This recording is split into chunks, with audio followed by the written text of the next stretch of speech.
ကျွန်တော်မင်းညာရှင်းပြန်ကစားခဲ့တဲ့ Champion League ပွဲစဉ်3ပေါ့နော်ဒီပွဲစဉ်3နဲ့ပတ်သက်ပြီးတော့ result လေးတွေဘယ်လိုမျိုးဖြစ်ခဲ့လဲကျွန်တော်ရဲ့ထင်မြင်စားချက်လေးတွေကဘယ်လိုရှိမလဲဆိုတော့ဥစ္စာလေးကိုကျွန်တော်တို့ဆက်ပြီးတော့ကြည့်လိုက်အောင်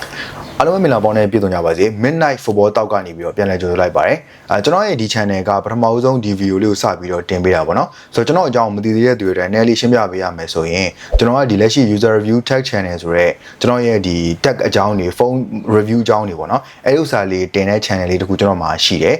ဒါ subscribe မလုပ်ရသေးဘူးဆိုလို့ရှိရင်တော့ရှာပြီးတော့လုပ်လို့ရတယ်ပေါ့နော်ကျွန်တော် link တော့အဆင်ပြေချပေးထားမယ်အဆင်မပြေတော့လည်းမချပေးထားဘူးပေါ့နော်နောက်ထပ်တစ်ခုအနေနဲ့ဆိုလို့ရှိရင်တော့ Manchester United အသင်းရဲ့အကြောင်းတွေကိုတည်တံ့တင်ပေးတဲ့ The Weight of Man United ကဆိုတော့ကျွန်တော်ရဲ့ channel တစ်ခုရှိတယ် TikTok channel တစ်ခုရှိတယ်အဲ့ဒီမှာလည်းဒါ United အကြောင်းတွေကိုတွားပြီးတော့ကြည့်လို့ရတယ်ချို့သောသူတွေကကျွန်တော်အစားတုံးတွေက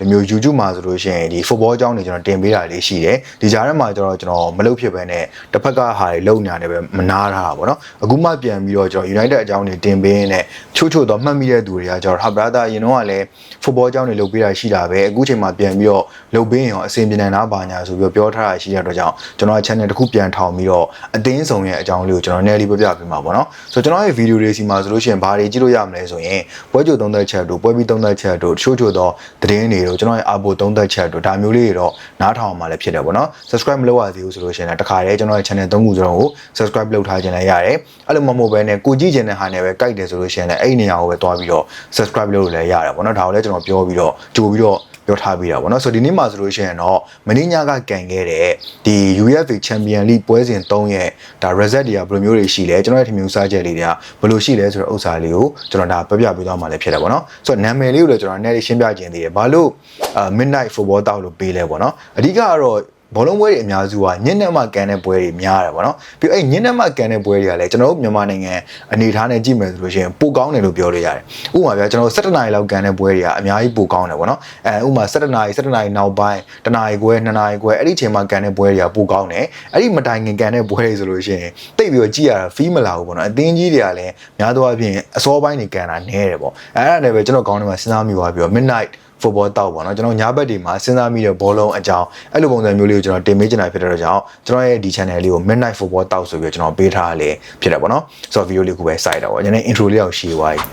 ကျွန်တော် Champion League ပွဲစဉ်3ရဲ့ပွဲစဉ်တွေကိုနည်းနည်းကြည့်မယ်ဆိုလို့ရှိရင်တော့ဒါပထမဆုံးကနေစပြီးတော့ပြောလိုက်မယ်ပေါ့နော်ဆိုတော့ Atlanta နဲ့တစ်ဖက်က Slavia Prague နဲ့ကန်တယ်ဒီပွဲစဉ်ကတော့ဂိုးမရှိတေကျသွားတယ်ပေါ့နော်ဒုတိယပွဲစဉ်တစ်ပွဲအနေနဲ့ဆိုလို့ရှိရင်တော့ Bayern Munich နဲ့ Club Brugge နဲ့ကန်တယ်ပေါ့နော်ဒါကတော့သူတို့ကဒီ A to Z ပြန်စီထားတဲ့အတွက်ကြောင့်ဘယ်အချိန်တွေဘာညာတွေတော့ကျွန်တော်မပြောတော့ဘူးဒီမှာတွေ့တဲ့ list တိုင်းပဲကျွန်တော်ပြပြပေးသွားမယ်ပေါ့နော်ဆိုတော့ Bayern Munich က Club Brugge နဲ့ကန်တယ် Bayern Munich ကဒီရာဒီမှာတော်တော်ကျန်းတယ်ဘာလို့လဲဆိုတော့ပွဲစဉ်တိုင်းလို့အနိုင်ကန်ထားတာဗျာချန်ပီယံလိမှာလည်းအကုန်နိုင်တယ်ဒီသူတို့ရဲ့ Bundesliga မှာလည်းအကုန်နိုင်တယ်နိုင်လို့ရှိရင်လည်းဂိုးပြတ်တွေပဲတိတ်တာပေါ့နော်အဲကြောင့်မလို့ Bayern Munich ကတော်တော်လေးဖောင်ကောင်းပြီးကျန်းနေတယ်လို့ပြောလို့ရတယ်ဆိုတော့ Club Brugge ကိုလည်းဂိုးပြတ်ညထပ်ပြီးတော့တိတ်သွားတာပေါ့နော်သူတို့ရဲ့ဂိုးတွေကိုဆိုလို့ရှိရင်တော့ Carl ရဲ့ပြီးလို့ရှိရင် Kane ရယ် Luis Diaz ရယ်ပြီးတော့ဒီ Nicholas Jackson ရယ်ပေါ့နော်ဆိုတော့ Nicholas Jackson ပေါ့တို့ကနေပြီးတော့တွင်းသွားတာပေါ့နော်ညကကျွန်တော် highlight လေးတော့ကျွန်တော်နည်းကြည့်လိုက်တယ်ညကကျွန်တော်ကြည့်တဲ့ပွဲက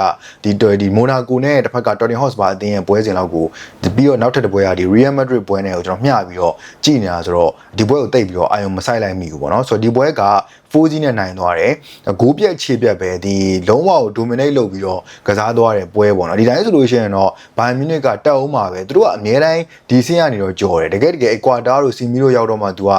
တိုင်နေပတ်ပြီးတော့ကြောင်နေလဲတာပေါ့နော်ဆိုတော့အဲ့လိုပုံစံမျိုးတွေဖြစ်တဲ့အတွက်ဒီပွဲစဉ်မှာလည်း Bayern Munich ကတကယ်ကိုကောင်းမွန်တဲ့ခြေစွမ်းတစ်ခုကိုပြသသွားတယ်လို့ပြောလို့ရတာပေါ့နော်နောက်ထပ်တစ်ပွဲအနေနဲ့ဆိုလို့ရှိရင်တော့ Chelsea နဲ့ IS ပေါ့နော် IS ကကျွန်တော်တို့တီးခဲ့တဲ့ IS မဟုတ်တော့ဘူးကျွန်တော်တို့တီးခဲ့တဲ့ IS ကဒါ Manchester United အသင်းရဲ့အရင်နီးပြအဟောင်းပေါ့နော် Eric Ten Hag တို့ပြီးလို့ရှိရင်ဒါကစားသမားရယ်ဆိုလဲ Delete တို့ Dion တို့ပြီးတိုက်စစ်မှာဆိုလဲ Ziyech တို့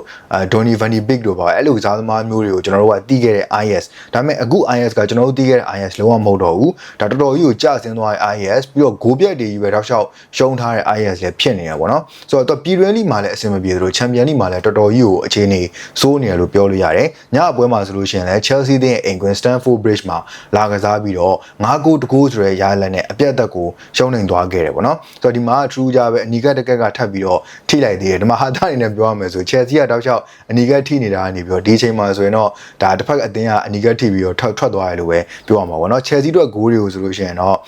့ဂူရီရယ်ပြီးလို့ရှိရင်ဒါကိုင်စီရိုရယ် Enzo Fernandez ရယ် Estavio ရယ်ပြီးတော့ Tyreek George ရယ်ပေါ့နော်ဒီကစားသမား9ယောက်ကနေပြီးတော့ဂိုးတွေကိုအသီးသီးသွင်းပေးသွားတယ်ညကျွန်တော်နည်းနည်းလေး highlight ပြန်ကြည့်တော့ဆိုလို့ရှိရင်လည်း Chelsea ကတော်တော်လေးကောင်းတဲ့ dominate လုပ်ပြီးတော့ကစားသွားနိုင်တာကိုတွေ့ရတယ်။ဘာပြော Nottingham Forest မှာပွဲမှာရခဲ့တဲ့ဒီအတွေ့အကြုံတွေပြီးလို့ရှိရင်အဲ့ဒီရဲ့ momentum တွေကိုဆက်ပြီးတော့ carry လုပ်နိုင်တယ်ဆိုတာတော့တော်တော်လေးချီးကျူးဖို့ကောင်းတယ်လို့ကျွန်တော်တို့ပြောချင်တယ်ပေါ့နော်။ပြီးတော့နောက်တစ်ပွဲအနေနဲ့ဆိုလို့ရှိရင်တော့ဒါလည်းတကယ်ကို PR တွေများနေတဲ့ Liverpool တင်းရဲ့ပွဲစဉ်ပေါ့နော်၄ပွဲစတိုက်ရှုံးပြီးတဲ့အချိန်မှာ Liverpool ဘယ်လောက်ထိ PR များနေလဲဆိုတော့အကုန်လုံးသိပြီးသားဖြစ်မယ်လို့ထင်တယ်။ဒီပွဲစဉ်မှာဆိုလို့ရှိရင်လည်း front back နဲ့သူကကန်တယ်ပေါ့နော်အဝေးကွင်းပွဲစဉ်မှာသူကကန်ပေမဲ့ front back ကိုဂိုးပြက်ခြေပြက်နဲ့ကိုနိုင်သွားခဲ့တာကိုကျွန်တော်တို့တွေ့ရတယ်။ဒီပွဲစဉ်မှာဆိုလို့ရှိရင်လည်း Hugo Ekitike ကသူ့ရဲ့အသင်းဟောင်းနဲ့တွေ့တာပေါ့နော်အသင်းဟောင်းနဲ့တွေ့တဲ့ပွဲစဉ်မှာတကိုးကိုလှလှပပကြီးပဲဒီကွင်းလယ်စီးလောက်ကနေစပြီးတော့တောက်လျှောက်ပြေးထွက်သွားပြီးတော့ကန်သွားတာပေါ့နော်အဲ့လုံးဆိုလည်းတော်တော်ကြီး solid ဖြစ်ပြီးတော့လှတယ်အဲ့လုံးနဲ့အတူတူဒါ Hugo Ekitike ရဲ့ခြေစွမ်းပြမှုနဲ့အတူ Liverpool ကလည်းတကယ်ကို entra front back ကိုဂိုးပြက်ခြေပြက်နဲ့အနိုင်ရသွားခဲ့လို့ပြောလို့ရတယ် Liverpool တက်ဂိုးတွေသွင်းကို9ဂိုးတော့ Ekitike ရယ်ပြီးလို့ရှိရင် Virgil van Dijk ရယ် Konate ရယ် Cody Gakpo ရယ် Szoboszlai ရယ်နေပြီးတော့သွင်းယူပေးသွားခဲ့တယ်ပေါ့နော်ဒီပွဲစဉ်မှာ Florian Wirtz လည်းတော်တော်လေးကိုခြေစွမ်းပြသွားနိုင်ပြီးတော့နှလုံး assist လုပ်သွားတာကိုလည်းကျွန်တော်တို့တွေ့ရတယ်ဆိုတော့ဘာပဲပြောနောက်ပွဲတွေမှာဒီ momentum တွေကိုဆက်ပြီးတော့ carry လုပ်လာနိုင်ဖို့မျှော်လင့်တာပေါ့နော်တခုပဲပေါ့နော် Alexander Isak ကကျွန်တော်တို့သိခဲ့တဲ့ Alexander Isak လုံးဝမဟုတ်သေးဘူးဆိုတဲ့အချက်ကိုတော့နည်းနည်းသတိထားဖို့လိုတယ်သူကိုယ်တိုင်တဖြည်းဖြည်းနဲ့ဂိုးမသွင်းနိုင် assist မလုပ်နိုင်ဘူးဆိုလို့ရှိရင် PR တွေပိုများလာရင်သူပိုပြီးတိုင်ပတ်သွားဖို့အခြေအနေရှိရပေါ့နော်ကြောင့်မလို့ဒီ Alexander Isak အနေနဲ့လည်း negative ဆိုင်ပြီးတော့တေချာလေးပြန်ပြီးတော့အသင်းနဲ့ rhythm မိအောင်စူးစမ်းတင်ပြီလို့ကျွန်တော်ကတော့ထင်တယ်ပေါ့နော်နောက်တစ်ပွဲစဉ်တစ်ပွဲအနေနဲ့ဆိုလို့ရှိရင်တော့ကျွန်တော်နည်းနည်းတော့ကြည့်ခဲ့တဲ့ Monaco နဲ့တစ်ဖက်က Tottenham Hotspur တို့ရဲ့ပွဲစဉ်ပေါ့နော် Monaco တင်းရဲ့အင်ကွင်းမှာကစားရတယ်ဒါပေမဲ့ဒီပွဲစဉ်မှာဂိုးမရှိသေးပဲကြာသွားတယ်ဒီပွဲပြောမှသာပြောတာနည်းနည်းလေးတော့ပြင်းဖို့ကောင်းတယ်နှစ်သင်းစလုံးကဘယ်သူမှမကောင်းဘူးပေါ့ဗျာမကောင်းတဲ့နှစ်သင်းကန်နေရာယူကိုကြီးလိုက်တဲ့ပုံစံမျိုးတော့နည်းနည်းလေးဖြစ်သွားတယ် Tottenham Hotspur နောက်ပိုင်းမှာတော့မတိမတာလေးနဲ့ခြေလေးနည်းနည်းလေးပြန်ကျနေတာတော့ဒီထားမိရဒီပွဲစဉ်မှာမိုနာကိုဘက်ကချိုးချိုးတော့အခွင့်အရေးရခဲ့တယ်ဆိုပေမဲ့သူတို့ဘက်ကလည်းအကောင်းဆုံးအသုံးမချနိုင်ခဲ့ဘူးပေါ့နော်အကြောင်းမလို့ပဲဂိုးမရှိတေချသွားရလို့ပြောလို့ရတယ်ပေါ့နော်နောက်တစ်ပွဲအနေနဲ့ဆိုလို့ရှိရင်တကယ်ပွဲကြီးပွဲကောင်းလို့ပြောလို့ရတယ် Real Madrid တင်းနဲ့Juventus အသင်းတို့ရဲ့ပွဲစဉ်ပေါ့နော် Real Madrid အသင်းရဲ့အိမ်ကွင်း San Diego ဘာနေပြူမှာကန်ခဲ့တဲ့ပွဲစဉ်ဒီပွဲစဉ်မှာဆိုလို့ရှိရင် Real Madrid အသင်းဟာတကိုးကိုမရှိနဲ့အနိုင်ရသွားတာပေါ့နော်ဒီပွဲစဉ်မှာဆို True ကြားအနေနဲ့နှစ်ဖက်ဂိုးသမားတွေကလက်စွမ်းပြချက်က9လောက်ရှိတယ်လုံးဝတကုံတွေကိုပုတ်တာဗျာတစ်ဖက်ကဒီအီတလီဂိုးသမားကလည်း share ကောင်းတစ်ဖက်ကဒီတီဘိုကော့တိုကလည်း share ကောင်းကျွန်တော်ဒီပွဲကဂိုးတွေမြန်မြန်ဆိုင်မြင်ရမယ်လို့ထင်ခဲ့ပေမဲ့အခုနောက်ပိုင်း Real Madrid သွားနေတဲ့ပုံစံမျိုးလေးပေါ့နော်သူကဂိုးတိတ်မပေးအောင်ကစားပြီးတော့လုံးဝတကိုးနှစ်ကိုးအဲ့လောက်နဲ့ကတ်နိုင်ပြီးတော့ပုံအဲ့လိုသွားတဲ့ပုံစံမျိုးလေးကိုပို့ပြီးတော့ဇာဗီအလွန်ဆိုကကျင့်သုံးနေတာဖြစ်တော့ကြောင့်ဒီပွဲစဉ်မှာဆိုလို့ရှိရင်လည်းတကိုးကိုမရှိဆိုရရလက်နဲ့ပဲအနိုင်ရသွားတယ်ဂိုးကိုတော့ဒါ Jude Bellingham နေပြီးတော့တွင်းယူပေးသွားခဲ့တယ်ပေါ့နော်ဆိုတော့ဒီဂိုးလေးကတော့မစိုးပါဘူးသူကအဓိကတော့ Vinicius Junior ကောင်းတာနေပြီးတော့ပြန်အန်ထွက်လာတဲ့ဘောလုံးကိုဒီ Jude Bellingham နေပြီးတော့ပိတ်သွင်းသွားခဲ့တာလို့ပြောလို့ရတယ်ဒီပွဲစဉ်ကလည်းတော်တော်လေးကိုကြည့်ရတဲ့တန်ခဲ့တဲ့ပွဲစဉ်တစ်ပွဲပေါ့နော်ဒါပေမဲ့ဂိုးတွေအများကြီးဆိုင်မတွေးခဲ့ရတော့တိတ်ပြီးတော့အားရစရာတော့မကောင်းဘူးပေါ့နော်နောက်တဲ့ပွဲအနေနဲ့ဆိုလို့ရှိရင်တော့ Sporting Lisbon နဲ့ Marseille ပေါ့နော်ဒီပွဲစဉ်ကတော့ Sporting Lisbon က True ကြပဲနိုင်သွားတယ်ကျွန်တော်တို့ထင်ခဲ့တာကျွန်တော် Marseille ကနိုင်မယ်လို့ထင်ခဲ့တာဘာလို့လဲဆိုတော့ Marseille ကပြည်တွင်းမှာလည်း share ကျန်းနေတာပေါ့နော်အဓိကတော့ Mason Greenwood တော်တော်လေးခြေစွမ်းပြနေရကြောင်းဒီပွဲစဉ်က Sporting Lisbon မလွယ်လောက်ဘူးလို့ထင်ခဲ့ပေမဲ့ Sporting Lisbon က True ကြပဲနိုင်သွားတာပေါ့နော် Marseille ရှုံးသွားတယ် Marseille ဘက်ကတယောက်အထုတ်ခံလိုက်ရတာကြောင့်လို့ပြောရင်လည်းပို့ပြီးတော့မှန်လိမ့်မယ်ဆိုတော့ goal တွေကိုတော့ Sporting Lisbon ဘက်က goal တွေကိုတော့